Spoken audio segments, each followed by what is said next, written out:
Muy buenas noches con todos los participantes. Sean ustedes bienvenidos. Hemos aperturado nuestra aula virtual. Mientras esperamos que el resto de participantes se siga conectando de la sala de espera virtual, recordarles por favor que la calidad de la transmisión está relacionada con el internet que cada uno de ustedes disponga para su conexión. Les recomendamos que trate de conectarse a una red Wi-Fi estable, así su señal será de mejor calidad. Sin embargo, si se interrumpe la transmisión o pierde audio, por favor presione el botón rojo que se encuentra en la parte superior de sus pantallas con la palabra reconectar. Inmediatamente después retornará a la conferencia. Si usted está conectado desde una computadora, el chat del evento se encuentra hacia el lado derecho, y si está conectado desde un celular, este se ubica en la parte baja. Allí podrá realizar sus consultas o preguntas al speaker de esta noche. Estamos iniciando este curso internacional avanzado en ultrasonografía crítica y general en pediatría. Bienvenidos. La moderadora de esta noche es la doctora María Eugenia Arauz. La doctora Arauz es doctora en Medicina y Cirugía Pediatra por la Universidad Católica Santiago de Guayaquil de Ecuador, Neumología Intervencionista, Sociedad Argentina de Broncología, Buenos Aires, médica en investigación de proyectos sobre fibrosis quística pediátrica, médica tratante del Servicio de Neumología del Hospital Pediátrico Baco Ortiz en Quito, Ecuador, secretaria de la Sociedad Ecuatoriana de Pediatría, miembro activo de la Sociedad Pediátrica Argentina, miembro activo de la Sociedad Latinoamericana de Tórax, miembro activo de la Sociedad Mundial de Broncoscopía. Doctora María Eugenia, buenas noches, bienvenida. Muy buenas noches a toda la audiencia, muy buenas noches a los organizadores, al doctor Retaco, a la Sociedad de Pediatría. Gracias nuevamente por estar en un nuevo webinar buscando la atención pediátrica integral y buscando la educación continua en forma permanente. En esta noche tenemos un curso muy interesante. Tenemos el curso de avanzado internacional de ultrasonografía crítica y general en pediatría. Esto nos va a exponer el doctor Fabián Retaco de Argentina. El doctor Retaco es especialista en emergentología, en ultrasonografía crítica general y en Doppler vascular periférico.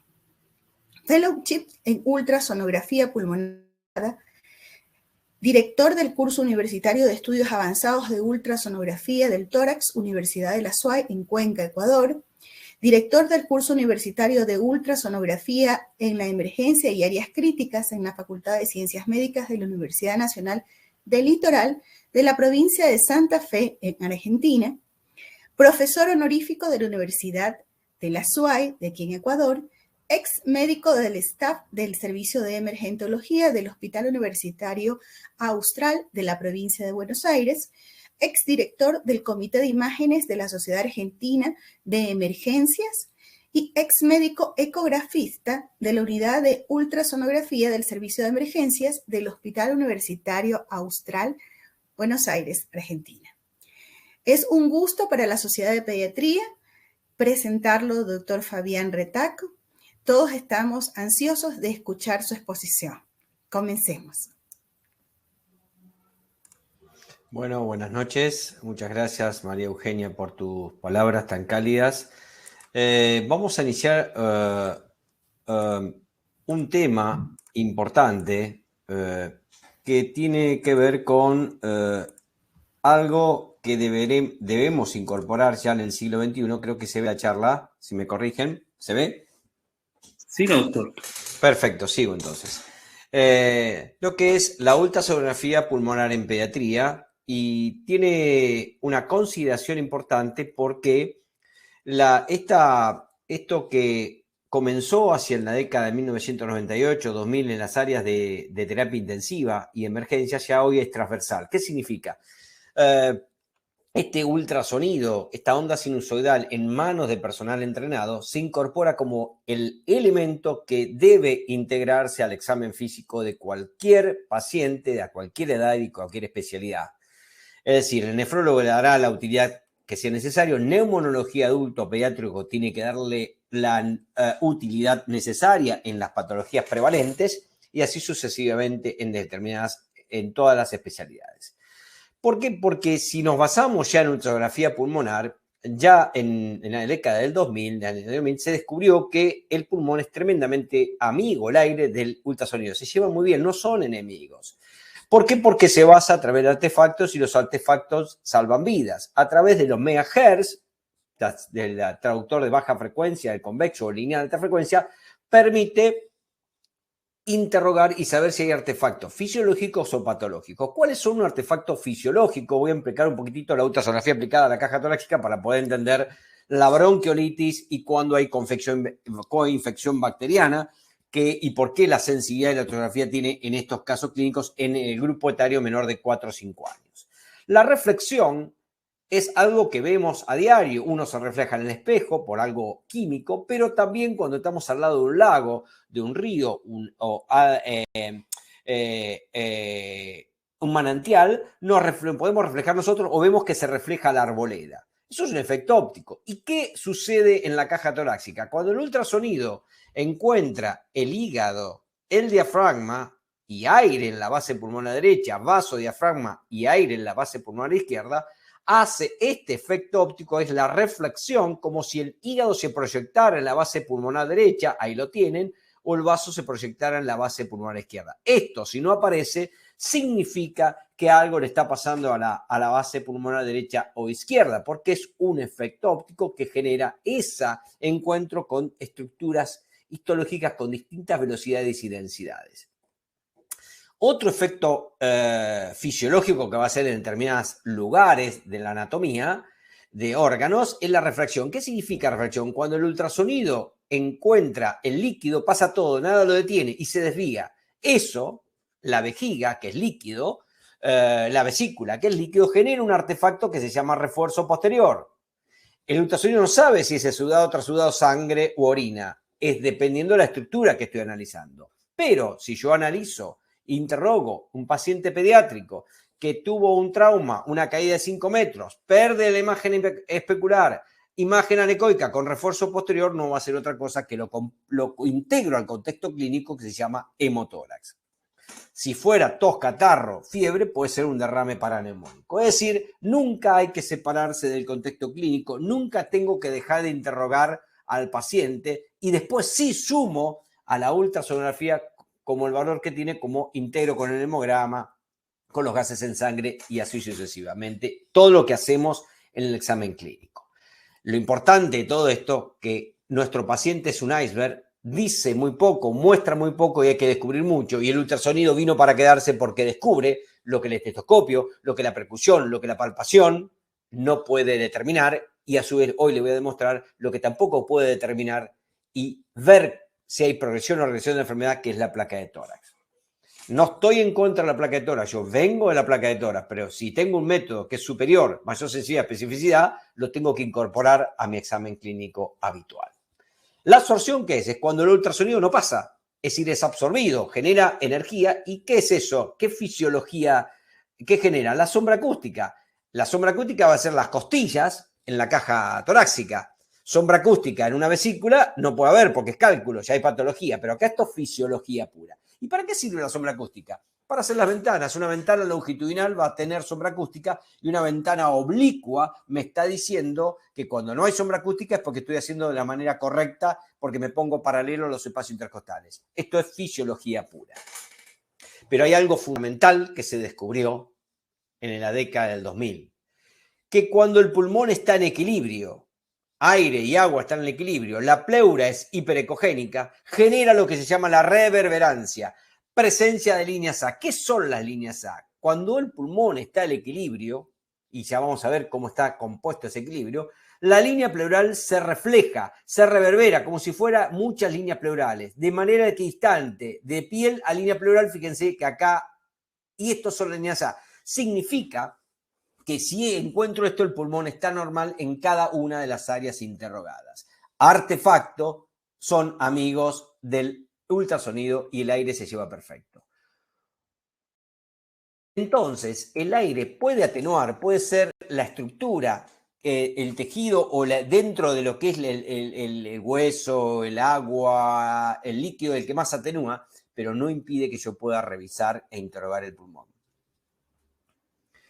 La línea pleural, en ultrasonografía la línea pleural es un artefacto porque es algo que se ve porque hay interfase aire-agua.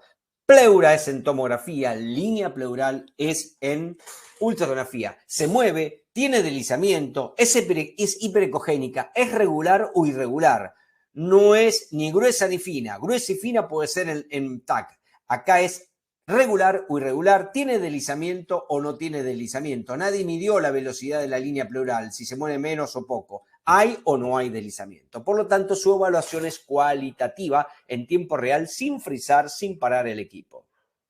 Todos estos conceptos, para poder entender lo que va a venir, significa que tiene sliding, tiene deslizamiento y hay presencia de líneas A, patrón A, es porque el pulmón está en equilibrio, 50% de aire, 50% de agua. Esa agua está integrada por sistema arterial, venoso, linfático, celularidad, intersticio. Cuando hay algo que al pulmón le genera aumento del agua, sea la causa que sea, respuesta inflamatoria hidrostática, eso lo va a detectar porque los septos interlobares no miden más de 100 nanomicrones. Fíjense dónde nos estamos metiendo. Y ese patrón A se va a empezar a desdibujar, a perder y aparecer otros artefactos, no para describir un tejido como es el hígado o el vaso, sino para describir artefactos que se llaman las líneas B, que nacen de la línea pleural, se extienden hasta el fondo de la pantalla, son perpendiculares a la línea pleural y está diciendo que nos está diciendo que de acuerdo a la agrupación de la línea pleural, líneas B poco coalescentes, muy coalescentes o pulmón blanco, me está diciendo qué grado de afectación de la aireación tiene. ¿Por qué? Porque los septos interlobares se engrosaron. Y esta información no lo da ni la percusión, ni la palpación, ni el estetoscopio, y mucho menos la placa de tórax. Este round trip que genera esa variabilidad de equilibrio de aire-agua, fíjense que acá yo tengo un patrón normal, acá veo líneas A con algo de líneas B, acá veo gran cantidad de líneas B y esto es la pérdida de la aireación, prácticamente es un pulmón blanco. Entonces yo tengo un síndrome arterial X, puede ser un viral o congestivo, séptico congestivo. Si mi tratamiento es correcto y estuviera bien orientado, significa que este patrón de pulmón blanco debería pasar a aparecer pulmón, es decir, lo negrito es el pulmón, es decir, empieza a tener mayor predominio el aire. Acá tiene más aire y acá recuperamos pulmón. El único método que te permite saber si hay progresión o regresión de la enfermedad, este método dinámico en tiempo real, que lo puedo repetir las veces que sea necesario. Lamentablemente esto en un diplomado, en un curso con más tiempo, pero acá en un webinar tengo que ir con un tiempo diferente y después el que quiera preguntar alguna duda, estoy a su disposición, no tengo tiempo de salida para estar con ustedes. ¿Cómo se realiza el reexamen? Acá la tenemos a Renata, de 10 meses, una línea imaginaria que une las dos tetillas. Vamos a tener zona 1 y 2 derecha, zona 1 y 2 izquierda. En lateral, esa línea imaginaria se proyecta, que unía las dos tetillas, y una línea imaginaria que es la línea axilar anterior, que la configuramos a través de la línea axilar anterior. Divide la zona 3 y 4 derecha, 3 y 4 izquierda, y la zona posterior tienen zona 5 y 6. Que lo bueno que tiene en pediatría, como el omóplato no está calcificado y no me va a generar una sombra acústica, una gran sombra acústica, puedo hacer una ventana oblicua y tengo una mejor visión de todo el parénquima pulmonar. Por lo tanto, son 6 regiones de un lado, 6 regiones del otro, no se me escapa nada del parénquima pulmonar. Por lo tanto, es un método de vital importancia para poder ver qué le está pasando. Vamos a introducirnos en artefactos que son importantes, sobre todo en pediatría. ¿Qué es una consolidación? ¿Cómo se define una consolidación por ultrasonografía? Es la pérdida masiva de la aireación. Ya no veo la línea pleural. ¿Por qué? ¿Porque se la comió el virus? ¿Se la comió la bacteria? No, porque se perdió la interfase aire-agua. Hay totalmente agua por la respuesta inflamatoria, la gran sustancia proinflamatoria que tiene una consolidación, por eso no veo la línea pleural. Y tiene un borde en el fondo que lo llamaron Lichtenstein, lo llamó el signo de la trituradora, que en realidad es un borde irregular. este patrón tisular, este patrón como si fuera una hepatización, es consolidación hasta que se muestre lo contrario y tiene una sensibilidad 90% o 98% de especificidad para definir consolidación. Consolidación significa que Ponza consolida una neumonía, una atelectasia resortiva por taponamiento de moco, una atelectasia por compresión hidrostática por gran derrame, el distrés, una condición de hipotrauma y hoy lo tenemos que agregar al COVID porque el COVID está afectando a un grupo, es pequeño, pero puede afectar y generar un síndrome intersticial distrés que tiene una distribución distinta al distrés común que tenemos acostumbrado a ver, sobre todo el fenotipo L. Por lo tanto, la consolidación, que es la pérdida masiva de la aireación, es una condición del pulmón. Es una condición del pulmón. No significa que es neumonía. Entonces, tenemos que, la pérdida masiva de la aireación, y tenemos que ver qué artefactos tenemos dentro de la consolidación que en pediatría me van a decir si esto es por taponamiento de moco o es por otra causa. ¿Y cuál es ese artefacto que tengo que descubrir dentro de la consolidación? Estas imágenes hiperecogénicas puntiformes, acá tenemos que están estáticas, no se mueven, y acá tenemos que se mueven, significa que el aire que está atrapado en los bronquíolos. Si se mueve, esto significa broncograma aerodinámico. ¿Qué significado tiene esto? Que el aire le llega a esa consolidación, que esa zona está ventilada. ¿Por qué? Porque entra y sale y se mueve el aire atrapado que quedó en los bronquíolos. Pero acá, en esta consolidación, al estar estático, no moverse, significa que esa consolidación no le llega aire. ¿Y por qué es importante en pediatría esto?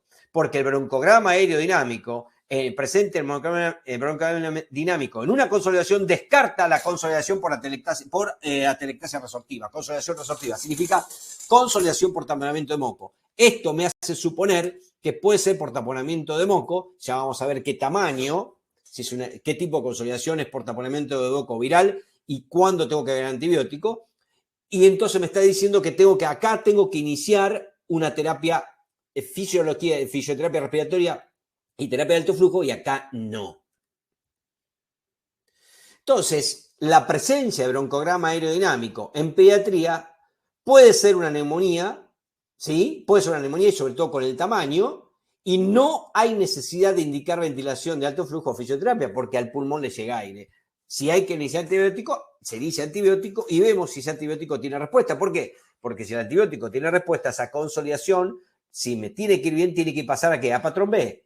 Y de ese patrón B a pulmón, a líneas B poco coalescentes, muy poco coalescentes y a pulmón normal. Es decir, tengo que ver que haya buena evolución, que se reairee esa zona afectada. Entonces, la consolidación entre neumonía y atelectasia resortiva, la presencia de ver un artefacto que se llama broncograma aerodinámico, que el aire se mueve porque está ventilado, esa consolidación le llega aire por algún bronquiolo, tiene una alta especificidad, una alta valor predictivo positivo para descartar consolidación por atelectasia resortiva, por taponamiento de moco. En la fase anatomopatológica de los pacientes mayores de 5 años se comportan como los adultos. Hoy no tengo tiempo de hablar de esto. Voy a dedicarme a hablar qué pasa en los pacientes menores de 5 años donde la preponderancia es de origen viral y no predomina la bacteriano. Es decir, la lesión primero es viral y después sí se puede coinfectar con bacteriano. ¿Cómo nos manejamos? ¿Qué patrones hay para decir esto es viral y esto se coinfectó con bacteriano y tengo que agregar antibiótico? Este trabajo científico de que está animando a los pediatras de cualquier especialidad, clínico, medicina general, emergencias, terapia intensiva y especialidades diversas, se animen a introducir la ultrasonografía y empezar a dejar la placa de tórax, porque ya las guías están recomendando dejar de irradiar a los pacientes. Dependiendo el grado de preparación del equipo de salud, del nivel académico-científico, detectar la confección bacteriana está entre un 10% y un 42%. Este trabajo científico se hizo un estudio prospectivo, sesgado, por supuesto. El que hacía la ultrasonografía no sabía lo que daba la placa de tórax. Se hizo en pacientes que tenían hasta 3 a 2 años para abajo. Se hizo en la universidad, el hospital de Malpighi de Bolonia, del año 2 inviernos, agarró el invierno 2016, tomó y el 2017, donde se introdujo no solo la parte clínica, laboratorio, la placa de tórax, sino se hizo también la ultrasonografía pulmonar. Los criterios de inclusión fueron pacientes con menores de 24 meses para abajo, siempre manteniendo las guías de diagnóstico de broncolitis según la guía de Academia Americana de Pediatría. ¿Cuáles fueran las sospechas clínicas de coinfección bacteriana? Fiebre mayor de 38,5 grados o ya 38 grados durante más de 2 días, saturación por debajo del 90%, se incluyó la auscultación, laboratorio, proteína C reactiva y la apariencia clínica séptica del paciente. ¿Cuáles fueron los criterios de exclusión? Enfermedad respiratoria crónica, cardiopatía congénitas, enfermedad neuromuscular grave o una inmunodeficiencia congénita bacteriana. Eso no entraron en el protocolo. Lo importante es que se usó los traductores. Un paciente pediátrico de 2 años, 3 años no necesita utilizar el traductor de baja frecuencia, el convexo, porque con el de alta frecuencia no necesita tanta penetración, es una caja torácica muy chiquitita. Siempre se revisaron las 2 erecciones. La región posterior o se semisentaba al paciente, se lo ponían de cúbito prono o se utilizaba a la mamá para que lo ponga en su pechito, en su tórax, y con la carita apoyada en un hombro y poder revisar la parte posterior. La placa de tórax solamente se hizo una radiografía de frente y la de perfil no se hizo para no irradiar a los pacientes. Se definió neumonía bacteriana por placa de tórax, consolidación, infiltración, opacidad y por ultrasonografía la presencia de consolidación. Teníamos que ver si había broncograma aéreo dinámico o estático, porque el estático habla de que si era, vamos a ver de qué tamaño, menor a tantos milímetros, era presumiblemente viral, y si era mayor o igual de tantos milímetros, por más que no tuviera broncograma aéreo dinámico, había que agregarle antibiótico.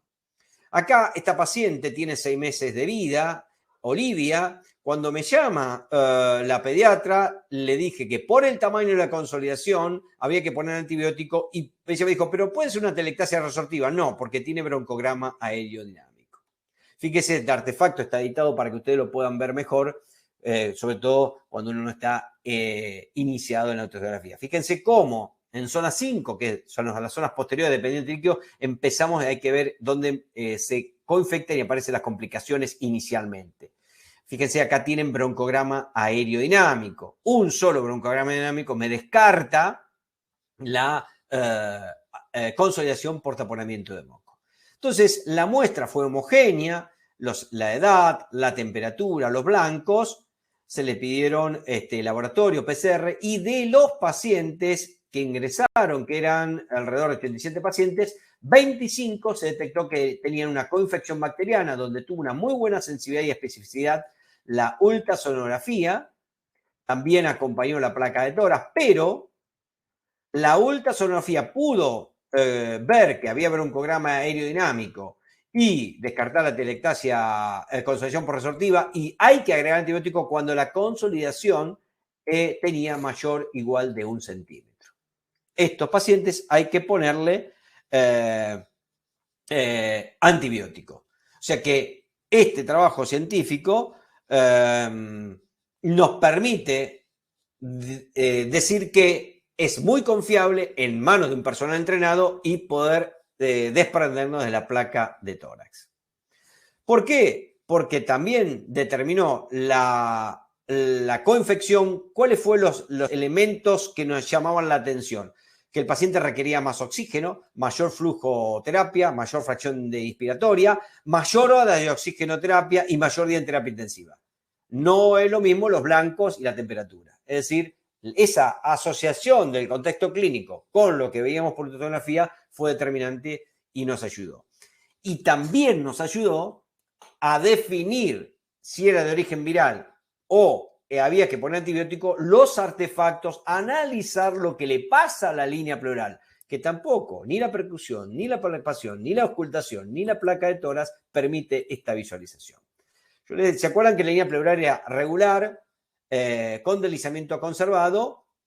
Esto era lo que teníamos que ver. Bueno, cuando había una consolidación, como en este caso, acá la tienen, la voy a parar, una consolidación subpleural menor a 0,5 centímetros, es decir, 5 milímetros, cuando había anomalías en la línea pleural, ¿qué significa? Pleura irregular, fragmentada, acá lo mismo. Esto es Olivia, la paciente de 6 meses. Fíjense cómo está la línea pleural irregular fragmentada con deslizamiento conservado.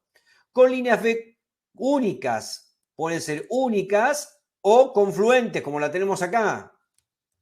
Todo esto es de origen, en estos grupos etarios, estamos hablando de 4 años para abajo, es de origen viral hasta que se demuestre lo contrario. ¿Qué tenemos que hacer? Tratamiento, flujoterapia, de sostén y empezar a destapar, porque las consolidaciones subpleurales, si no veo que tenga broncograma aerodinámico, significa que lo más probable, que aparte que es de origen viral, está tapada de moco. Entonces, si yo hago una terapia de alto flujo con fisioterapia respiratoria, vuelvo a controlar y esta consolidación subpleural se transformó, como tienen acá, en una línea B única confluente, significa que estoy por buen camino y significa que el tratamiento que estoy haciendo es el correcto y es el único método, señores, que tenemos para saber si hay progresión o regresión de la enfermedad y si mi terapéutica es adecuada.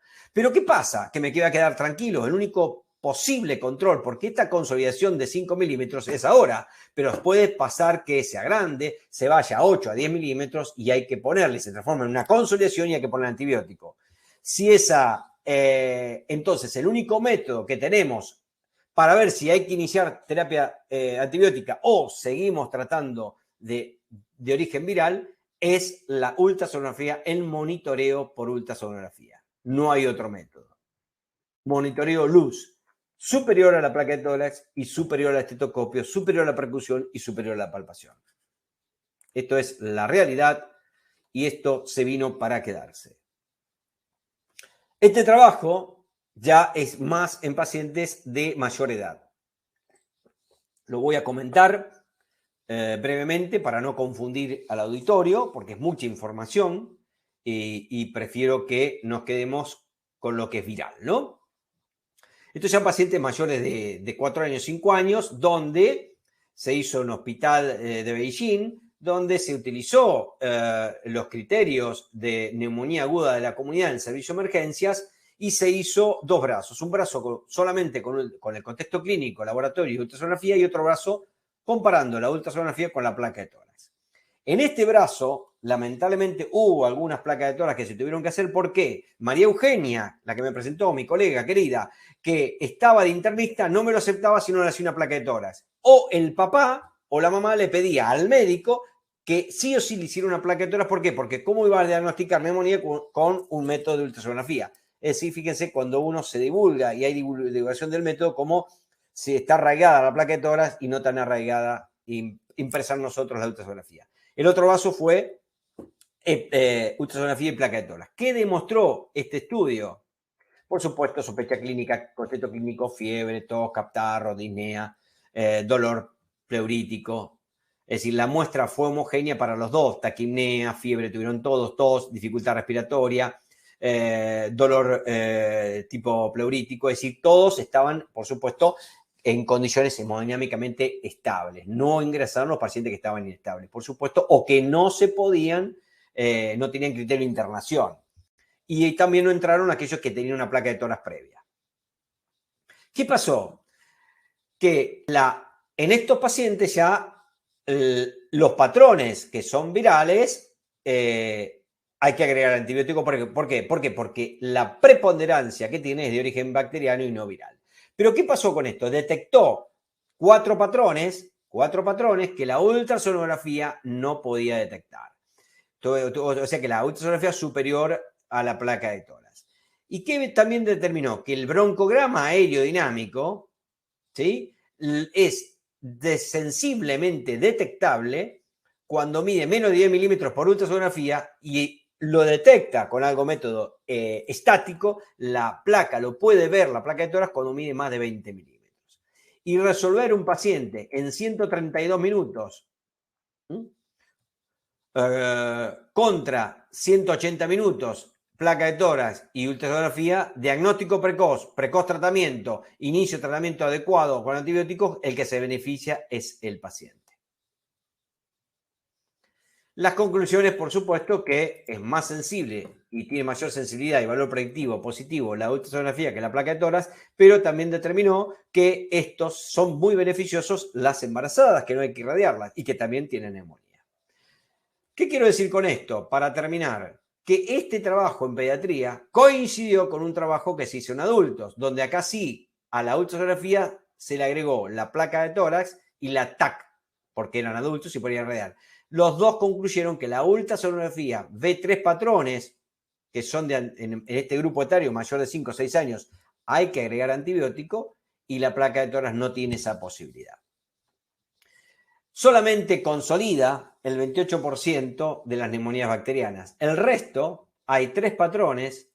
Esto, si fuera un paciente de 2 años, es viral. Si es un paciente de 7 años, esto es de origen bacteriano. Esto se llaman líneas B muy coalescentes, que si es unilateral será una neumonía focal y si es bilateral puede ser una neumonía intersticial.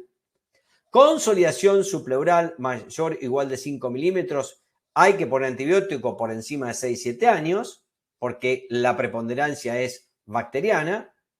Pero lo más importante es esto. Es tanto para adulto como para de origen bacteriano o viral. Esta consolidación subpleural la voy a parar. Ven que la línea pleural regular está bien definida, cosa que no sucede acá. Está desdibujada, irregular, fragmentada. ¿Qué significa esto? Que si es de origen viral o bacteriano, esto se va a extender porque es un edema periconsolidativo exudativo y que mi tratamiento no está surgiendo efecto, no está evolucionando bien el paciente. Este método es un método ideal y se puede descubrir solamente con ultrasonografía. También lo ve la tomografía, pero no voy a irradiar un paciente pediátrico para determinar esto cuando tengo un método que no me irradia y lo puedo repetir las veces que sea necesario. Otro importante, anomalía pleural irregular, fragmentada, con deslizamiento y derrame laminar. Esto en pacientes adultos o pediátricos de 6, 7, 8 años, esto hay que poner antibiótico. Lo peor que nos puede pasar es ver esto. Tanto en viral como bacteriano, habla que la respuesta inflamatoria y la lesión es gravísima porque la línea pleural está irregular, fragmentada y ausencia de deslizamiento. Y si hay ausencia de deslizamiento significa que esta zona no está ventilando y la tengo que recuperar lo antes posible porque si no, en COVID, por ejemplo, estamos viendo y se ha visto que cuando el paciente tiene afectación de línea pleural irregular fragmentada con ausencia de deslizamiento, tiene mayor movilidad y mortalidad y mejor dicho, una evolución más desfavorable. No sabemos si es un factor dependiente, independiente, directo o indirecto. Ya lo vamos a ver con la evidencia científica que aparezca. Por lo tanto, ¿por qué introducir la ultrasonografía? Porque es más sensible específica que la placa de tórax por todo lo que hemos visto, por la información que tiene en la consolidación, en los artefactos de consolidación, por programa estático dinámico, por ver y evaluar la línea pleural, si es regular o irregular, si está fragmentada, si tiene consolidaciones subpleurales menores de 5 milímetros, si esa consolidación subpleural tiene broncograma aéreo dinámico, significa que está ventilando, no es necesario hacer la terapia para destapar, si no tiene broncograma aéreo dinámico, aparte del tratamiento sostén para la parte respiratoria viral, hay que hacer flujoterapia y fisioterapia respiratoria. Es tan sensible como la TAC, por lo tanto, no necesito irradiarlo y llevarlo al paciente al tomógrafo, no genera radiación, permite un diagnóstico precoz, me permite reclasificar al paciente, ese paciente que era de origen viral se coinfectó con bacteriano, y me permite saber cómo va mi tratamiento, cómo va mi terapéutica y si hay progresión o regresión de la enfermedad. Y algo que se inició en emergencias, en áreas críticas, hoy es transversal y es abarcativo a todas las áreas de las ciencias médicas. Voy a compartir un caso clínico con ustedes y quiero la opinión de María Eugenia, que es una excelente y brillante especialista en neumonología, a ver qué parece o qué de información de la placa de tórax. Yo hace más de 12, 15 años que no pido una placa de tórax. Si está pedida, la veo mucho después de hacer la revisación por ultrasonografía pulmonar. Este paciente es un paciente de 3 años, Lisandro, con antecedentes de bronquial activo. Comienza el día martes de 21 del 11 del 2017 con fiebre intermitente. La mamá llama al médico a domicilio, un sistema de prepago que tenemos en Argentina, va No tenía tos, nada en la semiología que le llamó nutricional facultativo y le da tratamiento sintomático. El miércoles, al otro día, continúa con fiebre intermitente. El médico dice nuevamente, nueva consulta, no pasa nada, seguimos igual. Pero ya el 23 empieza con fiebre, se agrega tos seca y empieza a tener algo de fatiga. Por eso, y la mamá dice que le sentía algo de broncoespasmo, que ya su bebé tenía algo de broncoespasmo. Bueno, la lleva al servicio de emergencias y María Eugenia, te pido por favor que si podés intervenir y ver qué ves en la placa frente y perfil, si te llama algo la atención, si tiene una neumonía, si no tiene neumonía, si hay que agregar antibiótico o no hay que agregar antibiótico por la placa de tórax. ¿Abre el micrófono? Sí, se escucha bien. Ya. Mira, en la placa de frente yo veo un infiltrado con leve consolidación en el lóbulo medio. En el ángulo costo diafragmático derecho, un vele, no se ve un velamiento pequeño, no se ve el ángulo completamente, por lo menos desde donde yo estoy viendo, ¿no?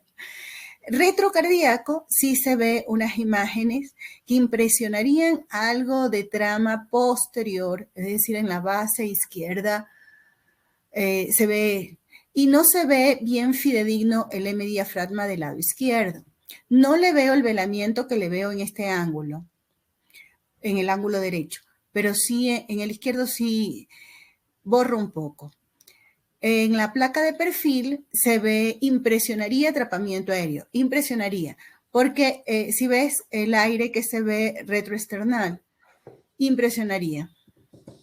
Bien, ¿y le pone antibiótico o no le pone antibiótico?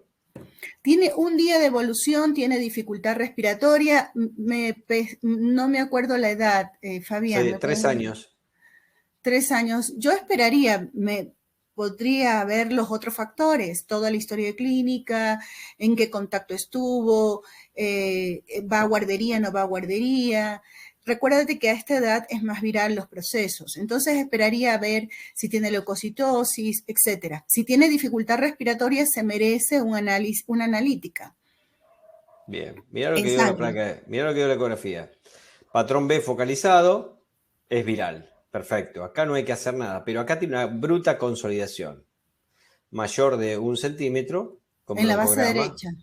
Sí, zona 4, por lo tanto, esto ya por protocolo es una coinfección bacteriana. Eso la placa no lo decía. Tiene un patrón viral de este lado y tiene una otra consolidación con broncograma aéreo, ahí, en este lado, en la zona 4 izquierda, donde aparecen, generalmente empiezan a aparecer acá abajo, las consolidaciones que son la zona dependiente de líquido. Mira pero que no alcanzo... en la placa, perdón que te interrumpa, mira que en la placa solo se veía un leve velamiento. Bueno, y fíjate nada, lo que mira es la condensación que tenía. Mira lo que tenés en la zona 6 izquierda. Tremenda consolidación, gran consolidación con afectación de la línea pleural y los broncogramas aerodinámicos que te descarta que no está tapada por moco y que esto, por el tamaño, ya no esperemos, hay que iniciar antibiótico porque se va a poner séptico y puede complicarse el paciente. Por lo tanto, eso es lo que se veía en la base izquierda, ¿verdad, Fabián? Claro. Lo que se veía levemente.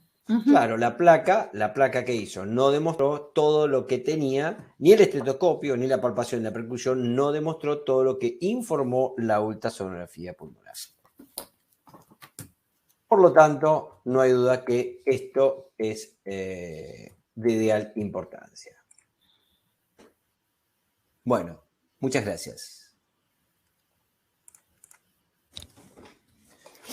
Espero haya sido útil mi charla, que duró un tiempo bastante bueno, 40 minutos. Estoy a disposición de todos los que hay mucha más información para dar. Podía hablar, desplayarme con los 3 patrones que van a ser vidrio esmerilado ilustrado en tomografía y los 3 patrones que la placa no ve bien, no es porque... Es lo mismo que el teléfono analógico. Yo con el teléfono analógico no puedo hacer con los SERMAT telefónicos que tenemos ahora. No puedo mandar un mensaje de texto, puedo mandar un mensaje de texto, pero ahora yo puedo mandar fotos, trabajar con un PowerPoint, hacer mi clase. Eso, bueno, entonces, esto es la ultrasonografía. Es un método superior que tiene tantos beneficios, por supuesto, en personal entrenado. Siempre me van a decir que es operador dependiente. Todo en medicina es operador dependiente.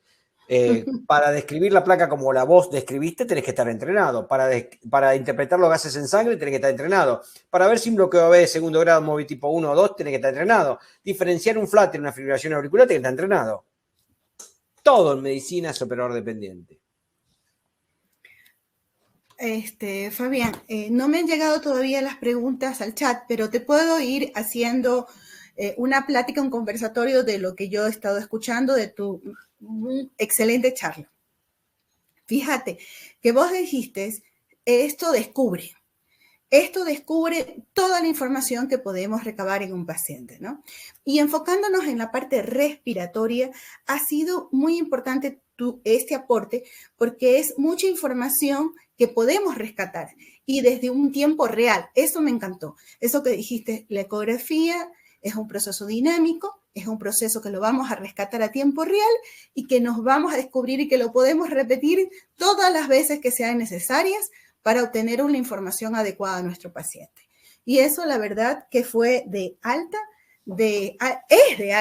ayuda, porque imagínate, no podemos repetir 5 placas en un paciente, pero sí podemos hacer los estudios necesarios para sacar una valiosa en un paciente, especialmente en los pacientes como el que presentaste, que requieren una decisión rápida. Conversaste bastante de la parte de consolidación, la parte de aireación, pero había revisado también que se está utilizando mucho la ecografía torácica en la identificación del tubo endotraqueal en los prematuros. ¿Nos podés hablar de ello, bien? Sí. Como método, la ultrasonografía ni en adulto, ni en pediatría, ni en nadie ve pasar el tubo porque pasa muy rápido. Excepto que alguien invente un tubo con algún metal, algo de reverencia que yo lo pueda ver. Igual el paso es muy rápido. El esófago no está detrás de la tráquea, está debajo, detrás y debajo del lóbulo izquierdo de la tiroides. ¿Qué significa esto? Que cuando yo intubo el esófago, ese esófago asciende, el tubo endotraqueal lo asciende y se forma el signo de la doble tráquea. Cuando eso sucede, significa que automáticamente le estoy diciendo a mi colega, sacá, porque estás intubando el esófago. Evitamos ese balón de insuflación para ver si está en epigastrio. Si ese signo no se forma, significa que pasó, que fue a la glotis donde tiene que ir el tubo. Ustedes dicen, ¿está bien intubado? ¿Está en el bronquio derecho? Bueno, yo antes de intubar al paciente veo que tenga deslizamiento pleural izquierdo en el ápex, en la zona 1 izquierda, zona 1 derecha.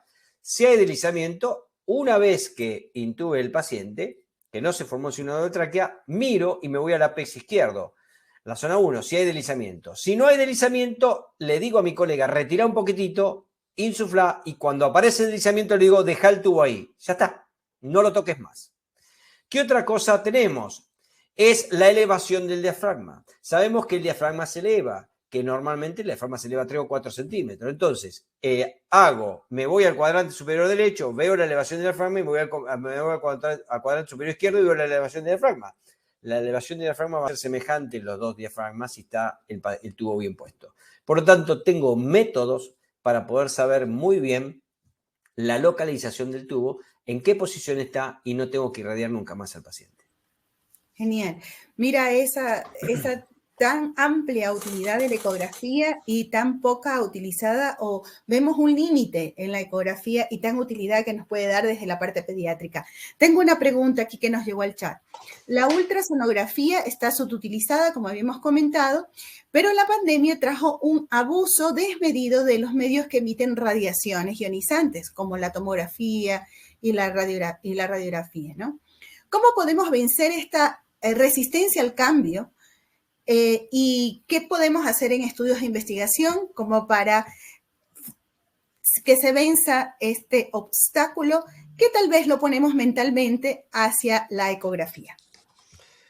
No, ya la evidencia científica es abrumadora. Hay más de 150.000 artículos de ultrasonografía en pediatría y más de 300.000 artículos de ultrasonografía pulmonar en general. Hay más de 3.000 artículos en COVID. Por lo tanto, el trabajo es de abajo hacia arriba, nosotros hacer el cambio, Porque hoy leía el Harrison 2001, decía que el aire era enemigo. Está bien, se lo creía, recién empezábamos. Pero hoy que diga en el 2016, 2017 que el hueso y que el aire impide ver el pulmón, no tiene ningún sentido. Y Harrison, todos leemos y nos hemos formado con los 2 manuales de Harrison. Entonces, hasta que los grandes profesores que no manejan el método, que no sé de qué se trata, pero me pongo, incorporen este método, porque en un protocolo de ASMA no lo he visto, en un protocolo EPOC no lo he visto, en un protocolo de broncoespasmo, hoy sabemos que no tengo espirómetro, pero el descenso, analizando el descenso del diafragma, me da la información del V1 y la capacidad vital. Y V1 sobre capacidad vital es el índice de obstrucción. Por lo tanto, no tengo espirómetro en el servicio de emergencias. Yo hago, por supuesto, un paciente que colabora, un paciente de un año, imposible hacerlo, pero tampoco se puede hacer la espirometría. Me da el índice de obstrucción que tiene el paciente. Le hago la ecografía pulmonar, detecto que no tiene lesiones y trato el broncoespasmo. Pero si veo que tengo que tratar broncoespasmo y tiene neumonía, tengo que dar antibiótico. El único método que te permite es esto. Lamentablemente, es esfuerzo nuestro. No queda otra. Otra cosa, el COVID nos ha... A ver, ¿qué es el COVID?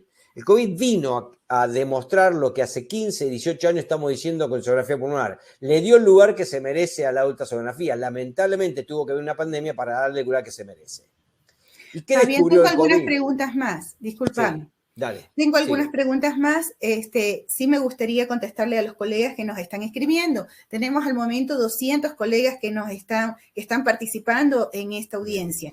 Así que te pregunto, el doctor Alvarado pregunta, ¿cómo diferencia o hay alguna utilidad en la membrana hialina con la taquipnea transitoria en el recién nacido utilizando ultrasonido? Sí, perfecto. Hay trabajos que se han hecho donde genera un síndrome del alveolo intersticial. ¿Por qué? Porque eso genera que los septos interlobares se engruesen, haya compromiso hidrostático, y eso lo puedo cuantificar muy bien. Es decir, puedo cuantificar las 12 regiones y saber qué grado de afectación y aireación tengo. Una vez que inicio tratamiento, controlo cómo se va reaireando todas las 12 regiones. Está bien demostrado post-administración por tubo endotraqueal para el síndrome de enfermedad de hialina. Genial, genial, Fabián. Entonces estamos viendo la amplia utilidad que tiene en neonatología.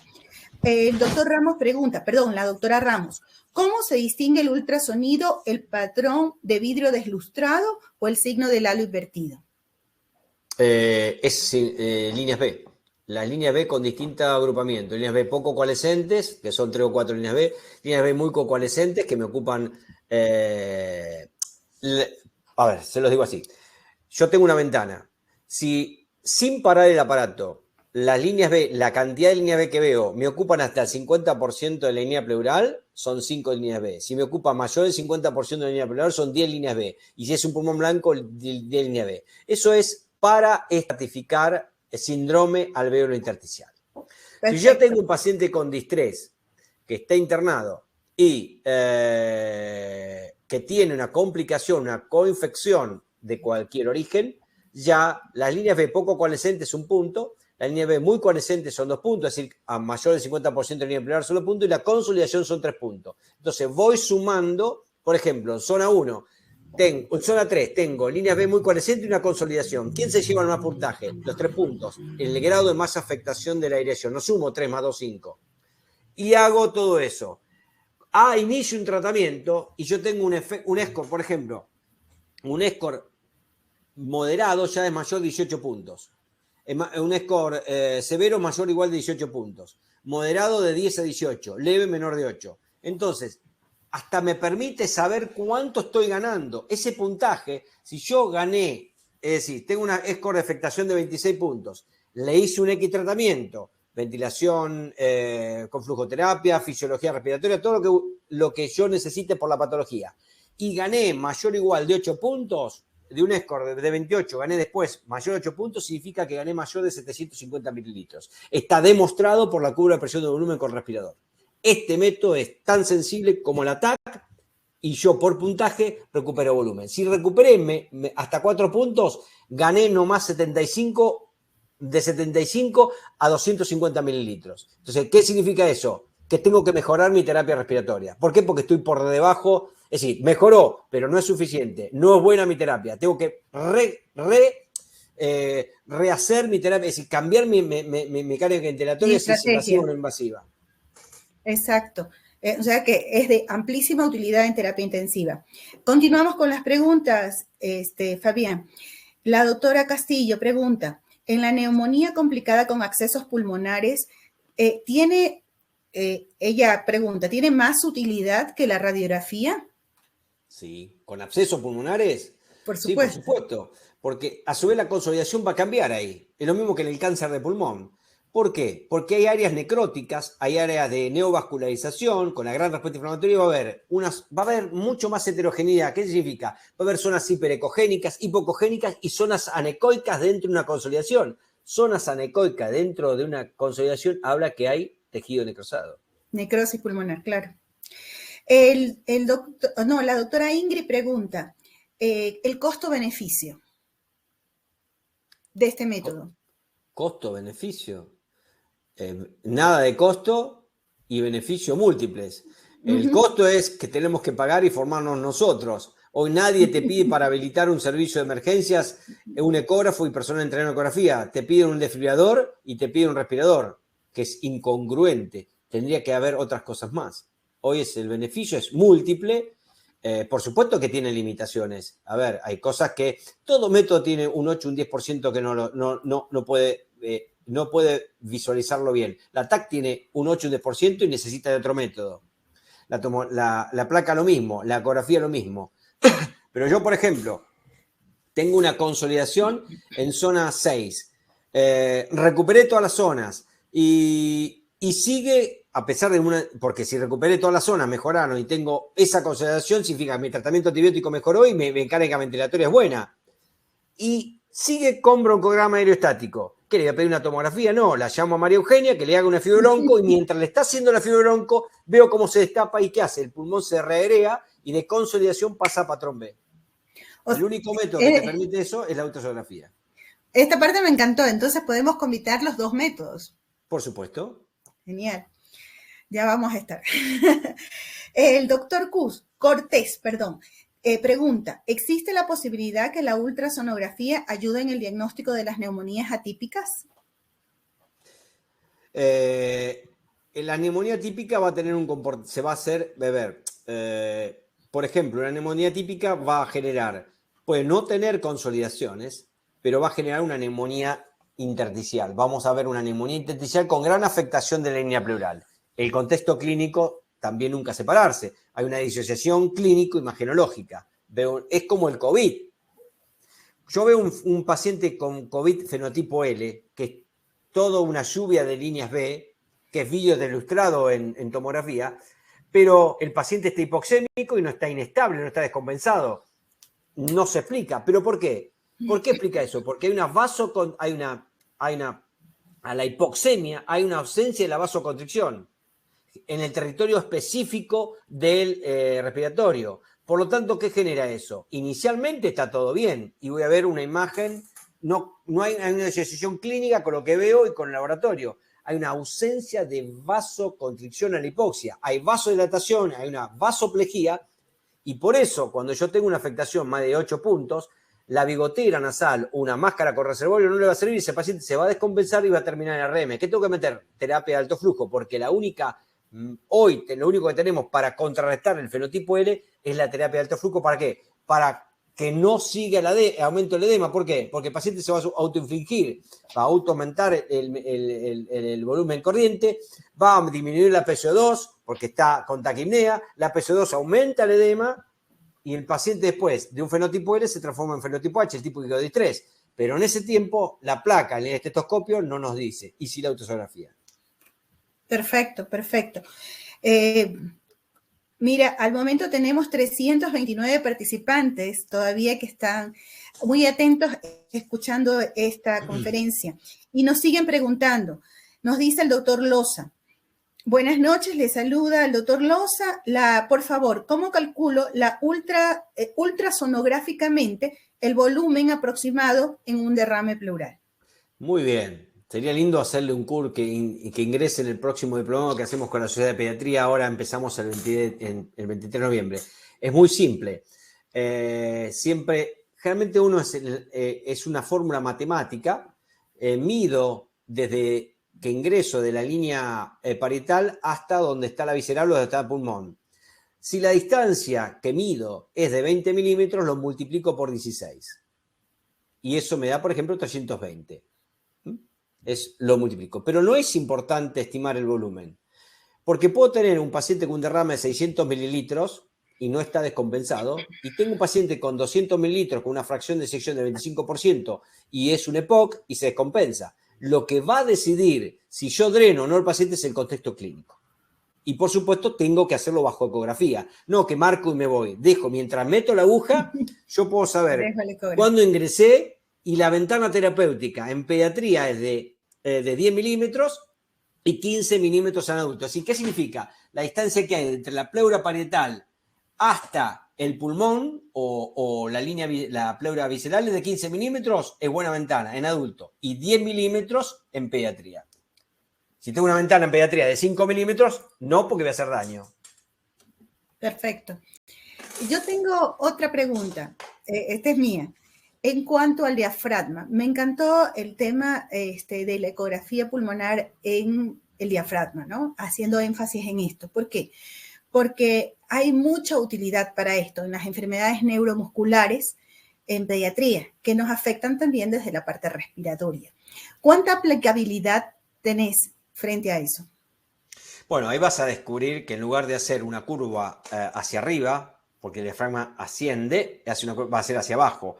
Vas a detectar que ya hay una afectación neuromuscular y punto. No sirve para saber la gravedad. Lo que sí te sirve es que si ese paciente está respirado y en Winning, ese lugar no hay que hacerlo, porque yo tengo que calcular la fracción de engrosamiento. En adulto está bien demostrado que la fracción de engrosamiento mayor o igual del 36%, el índice de Tobey menor de 101, una presión no más de 40 y una afectación de la aireación menor a 12 puntos, si mira cómo se integra todo, pulmón, fracción de engrosamiento, índice de Tobey, ese paciente desestimulémonos sin ningún problema porque no va a fracasar.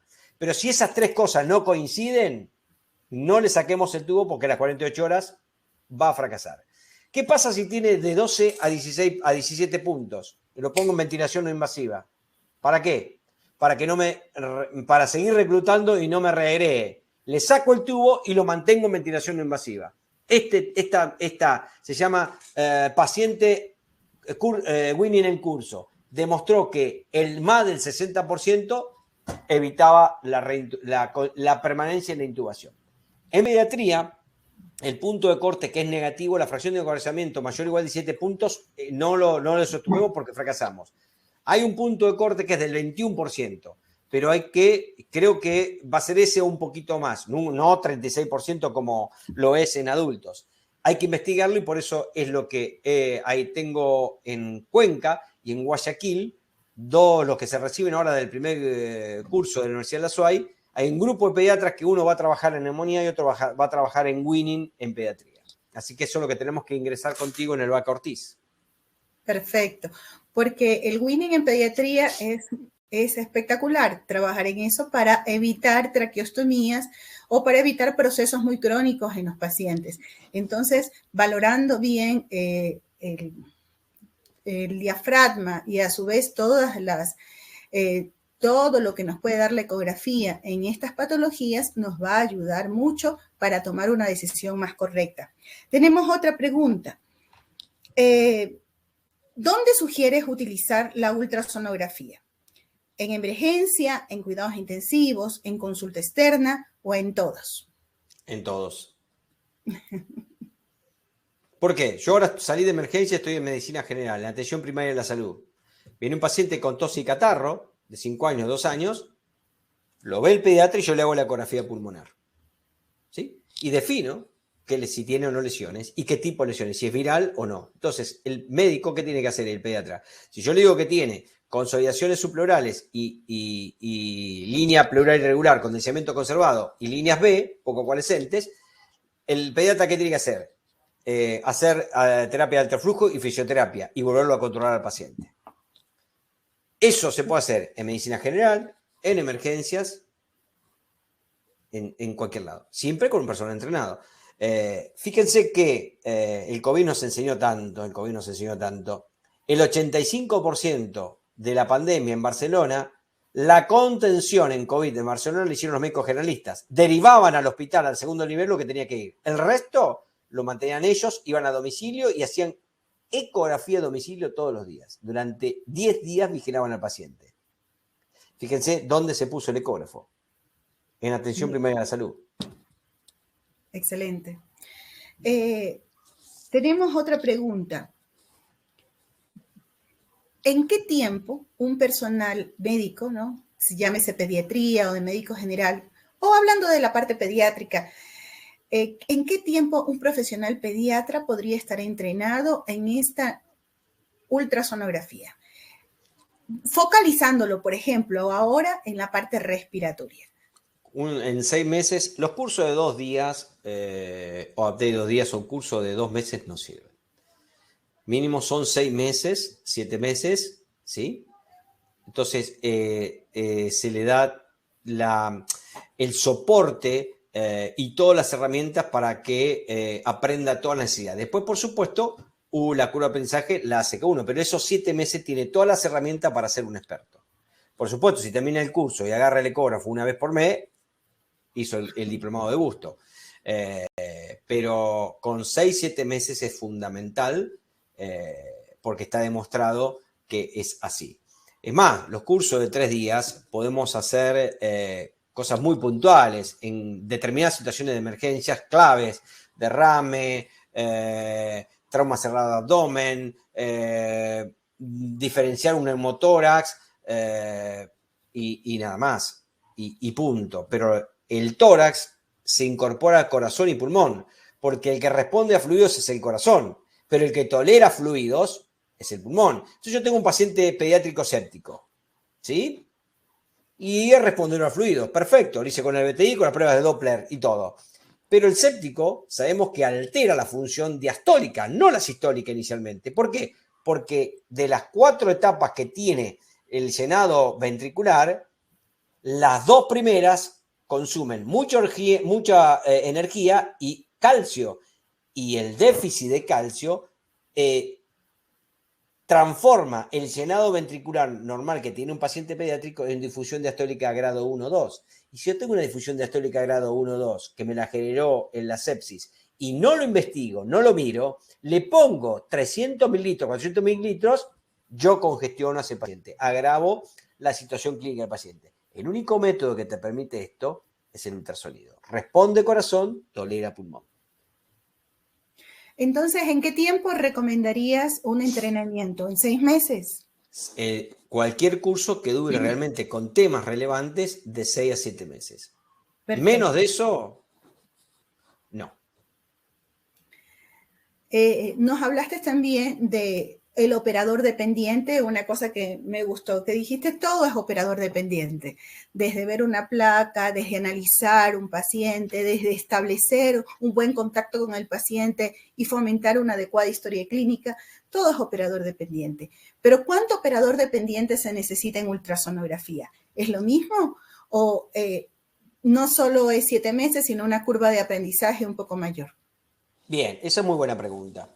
A ver, en el curso que vamos a hacer con la Sociedad de Pediatría, este diplomado, que empezamos ahora en noviembre, que inscríbanse y los invito a que se inscriban, está tórax, corazón, estenosis hipertrófica pilórica, apendicitis, trauma cerrado de abdomen. Descubrir líquido libre en el abdomen, la curva de aprendizaje es de una manera, es corta, pero interpretar corazón y pulmón tiene otra curva. Es decir, hay que poner disciplina, persistencia y detectar líquido libre con 2 intervenciones, 3 intervenciones, ya estoy en condiciones. Pero pulmón, necesito esa curva de aprendizaje, esos 6 meses, estar en contacto con videoimagen y todo, con el curso, con las charlas, con todos los tips que damos ahora acá, y al alumno le va a quedar al profesional. ¿Por qué? Porque eso se lo va a quedar él. Entonces, esos 6-7 meses en la curva necesaria, imprescindible. ¿Qué pasó en Mozambique y Pakistán? El doctor Burpicelli, mi amigo, que yo me formé con él en Turín, fue a Pakistán y a Mozambique y capacitó 3 días nada más sobre neumonías. Neumonía, 4 patrones y ya está, 3 patrones. Se mueren 2.550 pacientes pediátricos menores a 5 años por día. 2.550, mata más que el coronavirus. Hoy se están muriendo en Mozambique y Pakistán 2.550 pediátricos y no llegan a los 5 años por síndrome bronquiolítico coinfectado. Los capacitó Bill Gates, les puso un soporte grande. ¿Qué significa? Yo íbamos con María Eugenia y quedaban los médicos allá. Entonces, subían en tiempo real las imágenes y los médicos ponían, ponele, consolidación subpleural, patrón B, línea previa regular. Entonces, eso se interpretaba en tiempo real y lo ayudaban los expertos. Pero ¿qué se vio? Que necesitaban para tener un buen diagnóstico la ayuda del experto. De por sí solo, un curso de 3 días tiene una baja sensibilidad específica para el diagnóstico. Si le hubieran metido un curso de 6 meses, 7 meses, ahí el diagnóstico es diferente. Por supuesto. Espero que haber contestado la curva de aprendizaje. Así es. Fabián, para terminar, cuéntanos un poco más de este curso que está promocionando la Sociedad de Pediatría. Cuéntanos un poco más para que la audiencia, que aún tenemos una alta audiencia, que está conectada porque está interesada de aplicar la ultrasonografía en nuestras áreas de atención. Entonces, cuéntanos dónde nos podemos conectar, dónde nos podemos inscribir, cuánto tiempo duraría, qué universidad lo avala, etcétera. Bien, esto lo hace la Sociedad de Pediatría de Pichincha no sé, ahora no tengo qué universidad lo avala y qué certificación, todo bien certificado por la universidad y por la sociedad. Es un curso que va a tener la modalidad online y presencial. Va a ser 2 días, una vez al mes, 2 días el módulo. Por ejemplo, módulo iniciación básica, síndrome arterial y colagenopatías pulmonares. La damos, creo que está determinado, no me acuerdo bien, pero por ejemplo, martes y miércoles, de 19 a 3 horas el martes y 3 horas el miércoles. Eso va a quedar grabado, subido, el video y el PDF. Por lo tanto, María Eugenia no lo puede ver, ese martes no pudo, listo, le queda la clase de 3-4 horas que estuvimos, con intervalos por supuesto que descansamos, y la puede mirar. Y el PDF. Y a su vez hubo videos normales y patológicos. Pero después, todas las semanas, un día a la semana a determinar, nos vamos a juntar 2 horas para ver casos clínicos relacionados con el módulo que se dio. Es decir, que vamos a estar permanentemente en contacto. Y a su vez, como yo voy todos los meses a Ecuador, por ejemplo, ahora yo voy del 19 al 7 de diciembre, ¿sí? A partir del tercer módulo empezamos con las prácticas presenciales. ¿Qué significa? Por ejemplo, un ejemplito. De miércoles a domingo en Quito. De 8:30 a 11:30, 3 o 4 médicos. De 11:30 a 14:30, 3 o 4 médicos. Y de 14:30 y 17:30, 3 o 4 médicos con burbuja. Están conmigo personalizados viendo pacientes normales y patológicos. ¿En qué sede, Fabián? Eso no lo sé. El doctor Eso lo vamos a Aguinaga y todo eso. Eso creo que hablaron de Vaca Ortiz, puede ser. ¿No? Ahí yo no sé los hospitales. Ahí sí te digo que no estoy en qué hospital. Tenemos el apoyo de toda la industria de ecógrafos, así que vamos a tener ecógrafos para poder practicar. Es un examen Choice, 2 parciales que constan en Choice de 30 a 40 preguntas, que se sube y tienen 7 días para hacerlo en 90 minutos, o sea que entran en cualquier momento y lo hacen en 90 minutos. 10 casos videoimágenes y después la parte práctica conmigo. Es decir, el objetivo esto no es, yo por mí no tomaría examen. Yo lo voy evaluando cada día. El objetivo es no poner una nota. La nota no sirve para nada. El examen lo rendimos cada día con cada paciente. Ese es el mejor examen que podemos rendir nosotros. Por lo tanto, todos van a ser expertos. José puede tener una curva de aprendizaje más lenta que Pedro o que Victoria.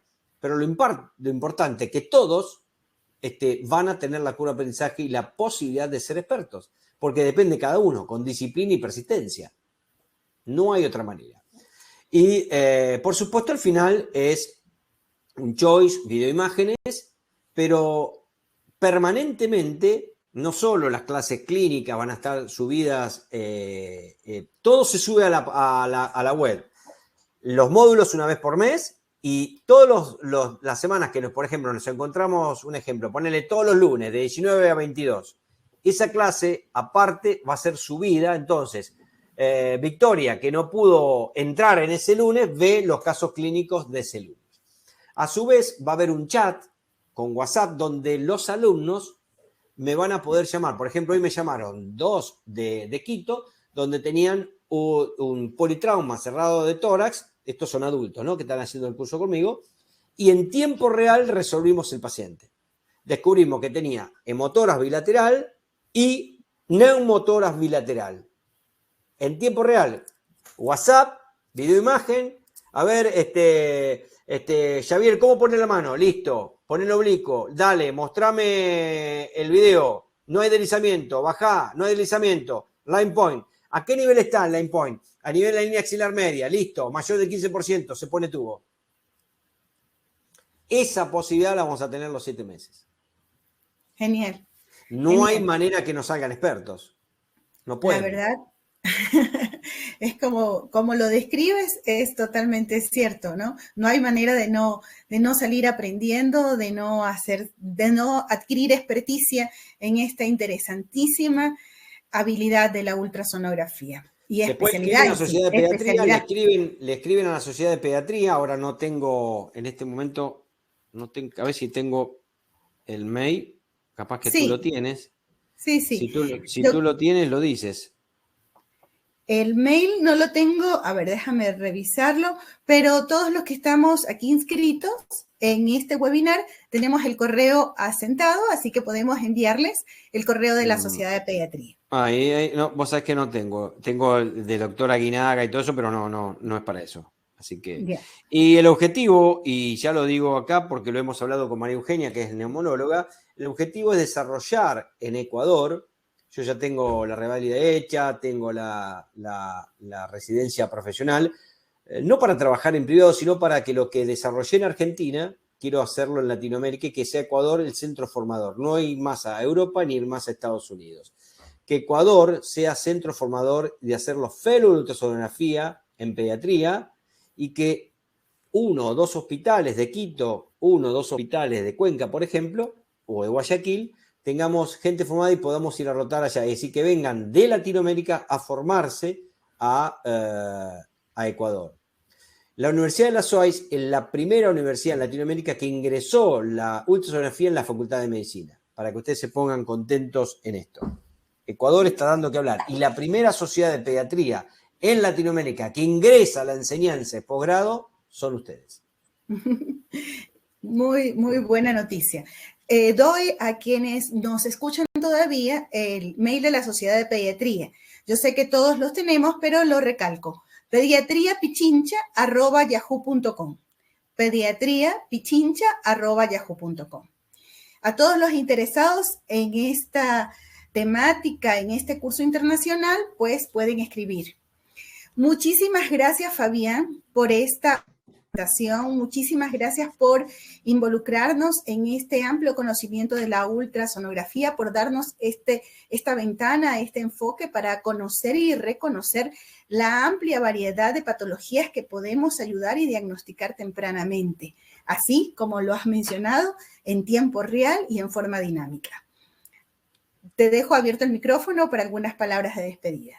Bueno, yo quiero agradecerles a la Sociedad de Pediatría Pichincha por toda la apertura que han tenido conmigo. Me han recibido como si fuera un pediatra más de ustedes. Me hacen sentir cómodo en mi casa. Me siento muy cómodo en Ecuador, me siento muy cómodo en Quito, me siento muy cómodo en Cuenca. Y por eso quiero retirarme de la medicina. Yo tengo 56 años, pero yo creo que a los 65, 67, capaz que ya cuelgo los botines, como decía en Argentina, pero haber dejado que desde Ecuador sean los expertos en ultrasonografía. Ya lo hice en Argentina, ahora quiero hacerlo en Ecuador, y Ecuador creo que reúne todas las condiciones para eso porque son buena gente, excelente nivel académico científico tienen los profesionales, he visto un nivel académico científico muy, muy bueno, y esa sed de aprendizaje, esa sed de ser más por el paciente y por ofrecer un mejor tratamiento terapéutico y dormir mejor cada día nosotros, eso no lo he visto en otros lugares. Así que por eso estoy decidido a hacerlo, y sé que ahora te he conocido a vos, María Eugenia, y sé que lo vamos a poder hacer, sé que el va Corti vamos a poder hacer cosas con vos cuando yo vaya ahora, nos vamos a juntar para diseñar, y creo que si podemos hacer que tu centro de inmunología sea parte de formación de todo esto, sea el puntapié inicial con la Sociedad de Pediatría de Pichincha Ecuatoriana, sería ideal porque también sos un referente.